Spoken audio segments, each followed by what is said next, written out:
Is your business secure online? Is it free from cyber attacks and getting hacked? We're going to show you exactly how to protect your online business coming up next. Do you want to create, market, or scale your online fitness business? My name's Sean Garner, and here we give real FitPros the tips, tools, and strategies they need to succeed online. Welcome to the EntreFit podcast.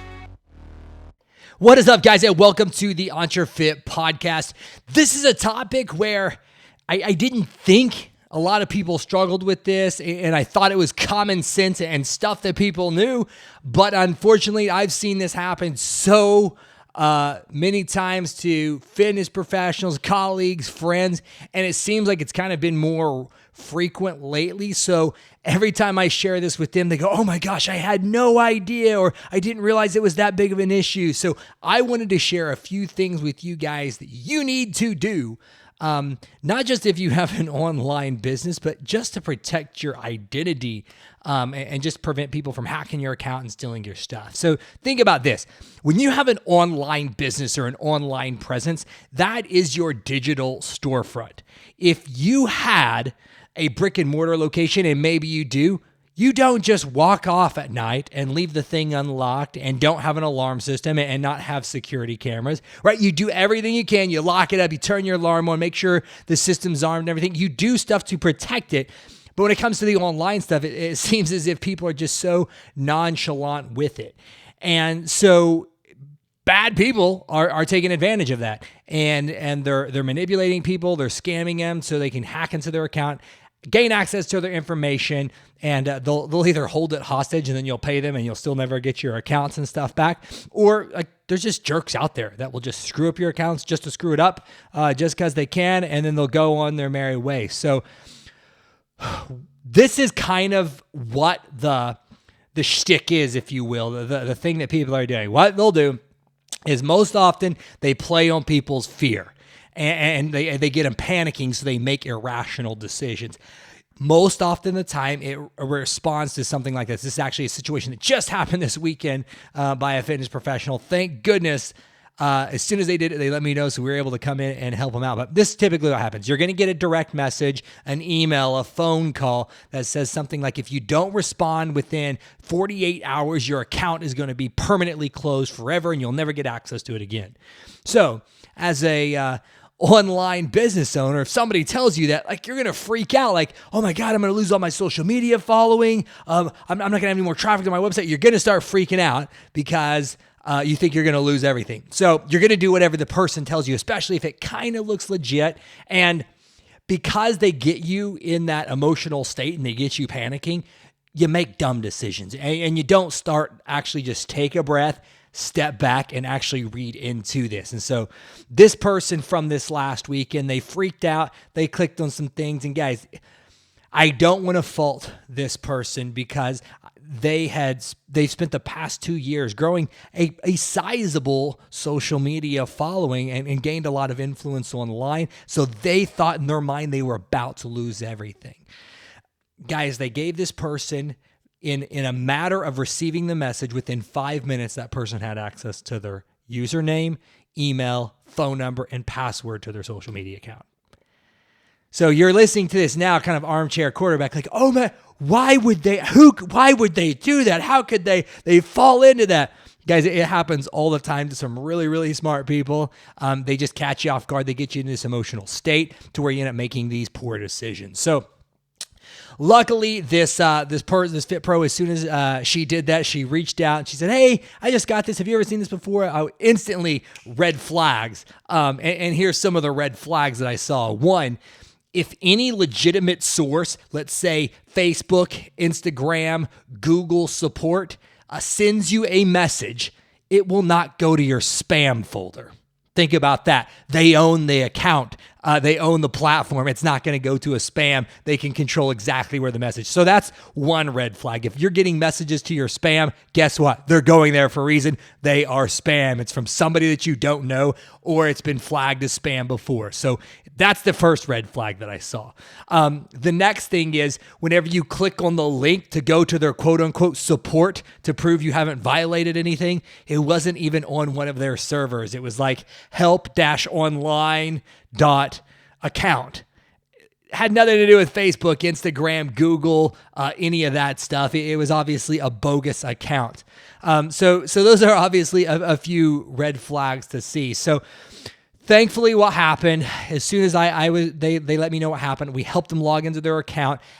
As we were logging in, we could see the other person was in the account at the same time. We were able to change the password, change the email address and everything, throw in some extra security measures, and then log that other account out so they got everything saved. Thankfully, they acted quickly, but I want to give you guys today a few tips just to make sure that you're protected so you don't fall prey to a scam like that. So grab your notepad, guys. This to me is a non-negotiable. You need to do all of these things if you don't want to lose your business. If you don't have these things in place, this to me is the equivalent of leaving your doors unlocked and not having an alarm system for your business. Right? If it get robbed, that's your fault. You didn't take the necessary measures to protect yourself, protect your business, protect your investment. So same thing. If you don't do this stuff, guys, all of the stuff that I'm going to tell you to do today is free. So there's kind of a non-negotiable reason to not, there's no reason why you should do these things is what I'm trying to say. So here we go, guys. These are a few simple things that you can do to protect your identity and protect your social media profiles and your websites from getting hacked and losing everything.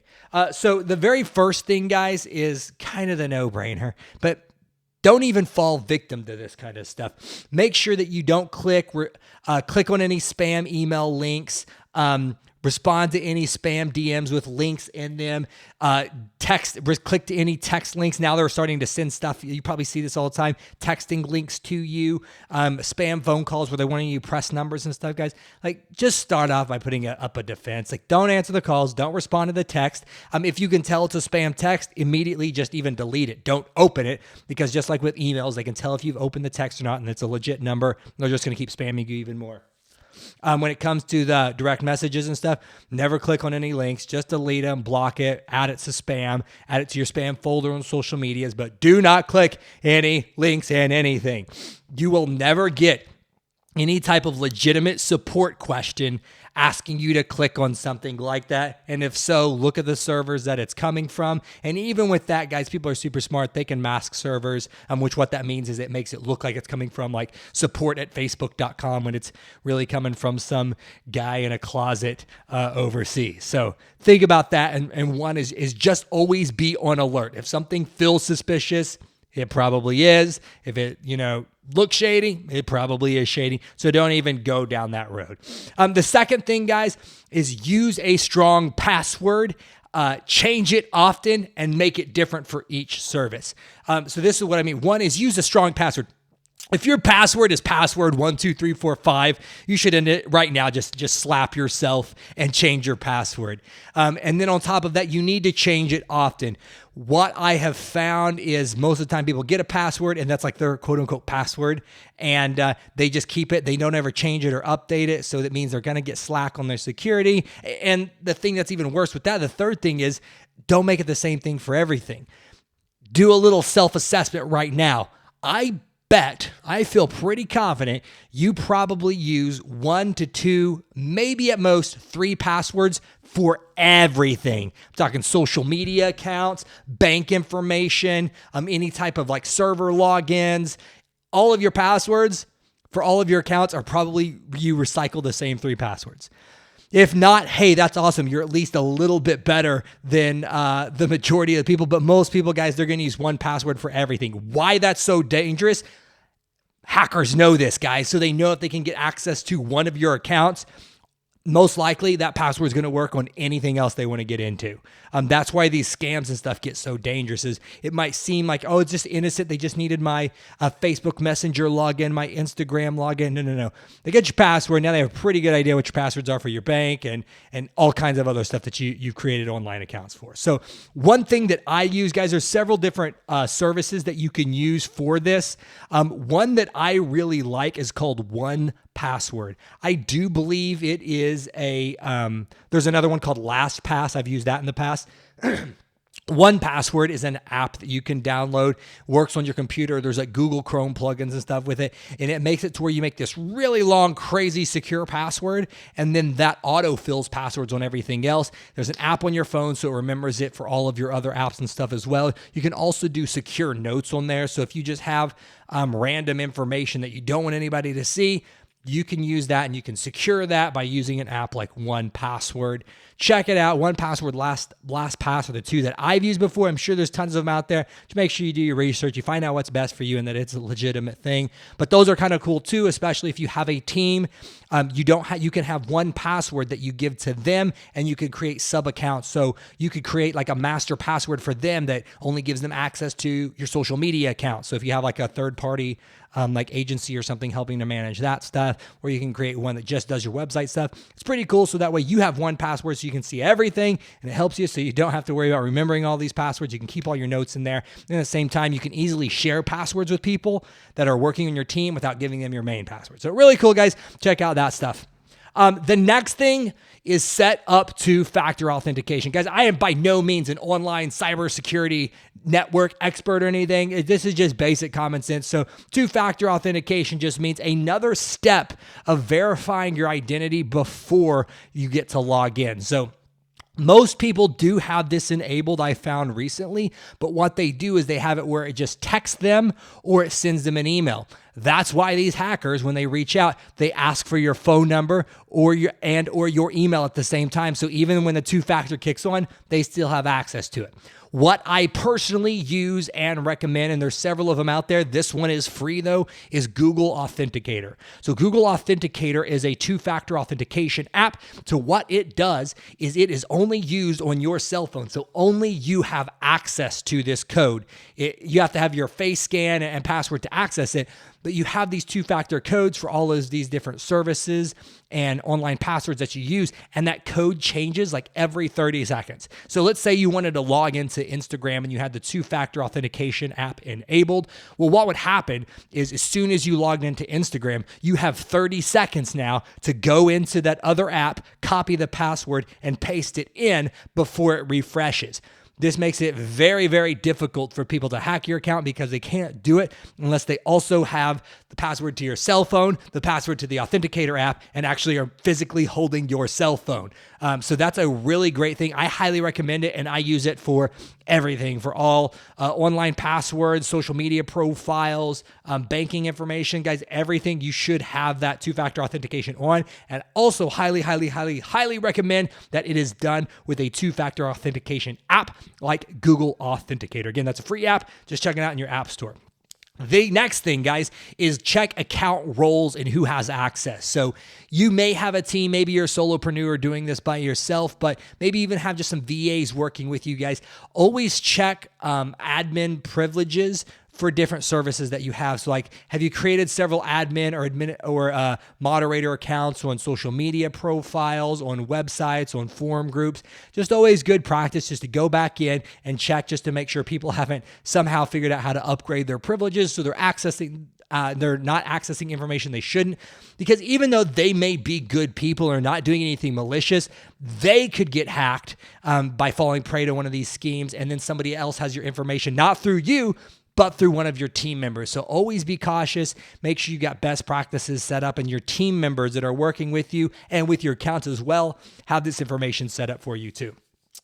The last thing, guys, and then we got a bonus thing at the end that I came up with as we were typing this out just now, is consider creating an email account just for social media account information. So you might have like social@whatever your domain is.com, and the whole purpose of that email account is so spam messages can get sent there. If your people are reaching out to you on social media, that can get sent there. But that's where all the social media profiles are tied to. So should somebody hack into your account, you also have another backup email account so they don't get everything, because that's the whole point of all of this stuff, guys. It's just putting up walls and layers of protection so that way if somebody does get a small piece of it, they don't get everything. That's what we want to do, because that's kind of the worst case scenarios.